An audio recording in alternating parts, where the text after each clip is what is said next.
is one of those things that I truly fall in love with, because like you can learn so much about it every single day. Yeah. And so it's just a challenging craft. Yeah, let's talk about that progression. So you, like, just kind of in summary, you grew up in the burbs. You have older brother, older sister? Yeah, both. Yeah. Okay, so you're the baby. Baby Chad. Yeah, baby Chad. Other than being from, like, like I have a half brother and a half Right, sister. I We gotcha. didn't grow up with them. I gotcha. Yeah. So then you go away to school and you come back and you dive right into gutters. I'm just kidding. You did Dell, you did Bible thing, the Bible Tech. What was it called? Bible Soft. Bible Soft. Yeah.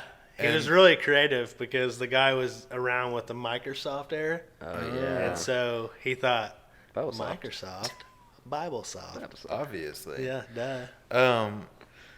And then, when that all tanked, that's when you started doggy paddling out into the ocean yourself of entrepreneurship. Just like, we got to figure this out. I'm drowning. I might as well be drowning, doing something that I care about and am in control of.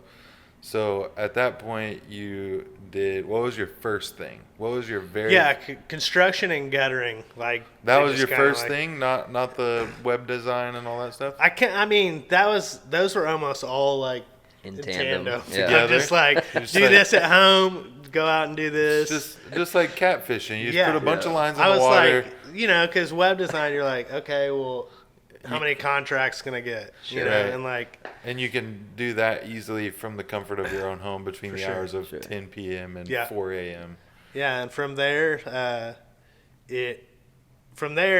I met an old friend, Carl Zock from SNU, in a wedding that I was at, and I had been kind of like fiddling around with photography, right? And he was kind of the one that showed me like, no, you can like have a career at this. Sure. And what year was that? Do you remember? Man, it's 08. 18. So that wasn't 9? that was in 09. Okay. Yeah, I would say 09. And I think from I don't know. I'm just guessing. Sure. But like from probably 2010 to 2012, we did wedding photography. Who's we? Jen and I. Okay.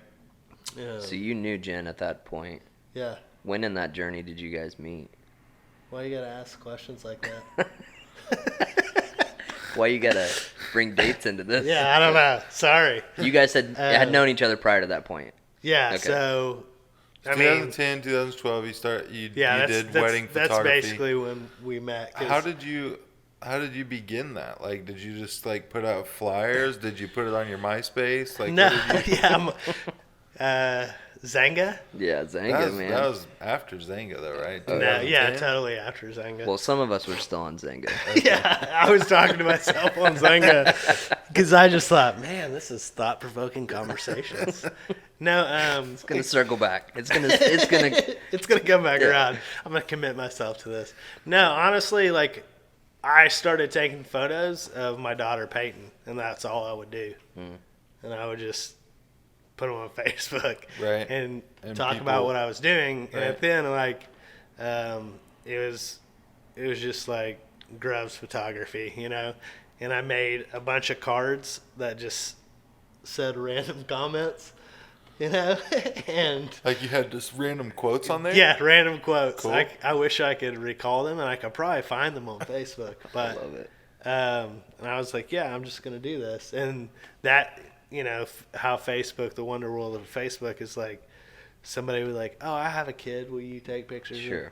Right. And so that actually is how I met Jen, because we went to the same high school. But like that's how it went full circle.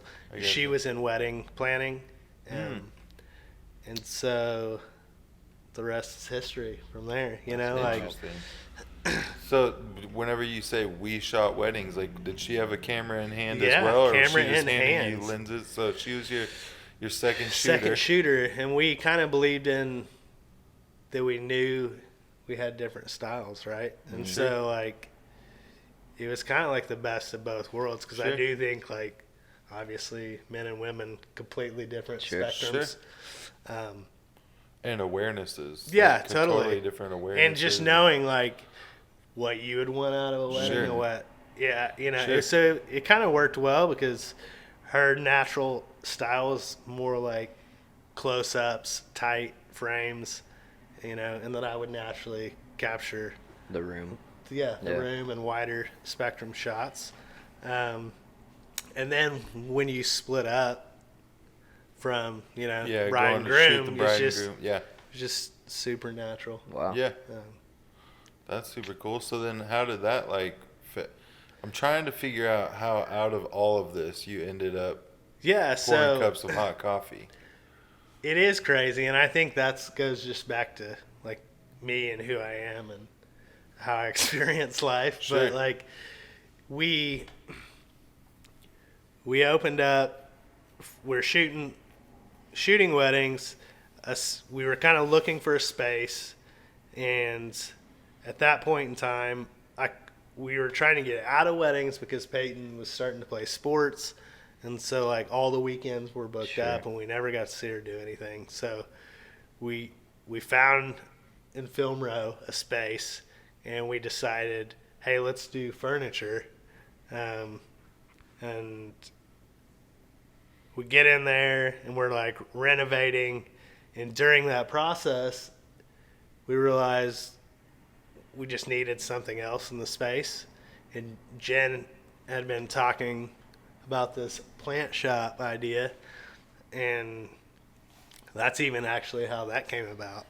So we get in, she opens up, we open up, doing furniture, and another space opens up within the Paramount building.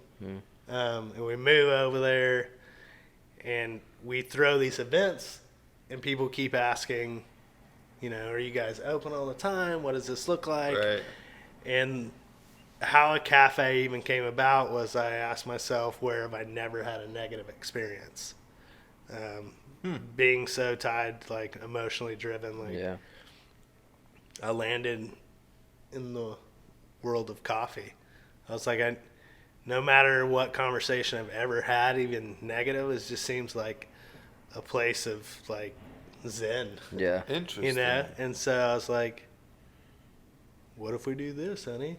It was that conscious at that, like when you started like really wondering what to do with that space and how to evolve it, it was really that like where like that was really the driving question, the singular question. The singular question for a coffee shop was that.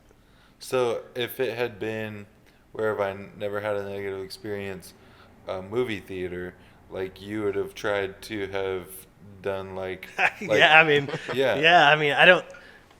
No, like, it's super interesting that you like you didn't come at it from a passion standpoint. You came at it from what would be well received standpoint, essentially like a business practicality rather than I just love coffee. Like I feel like a lot of hipster type people would want to do coffee just because they're fascinated by coffee, but you started from the other end. That's just really interesting to me.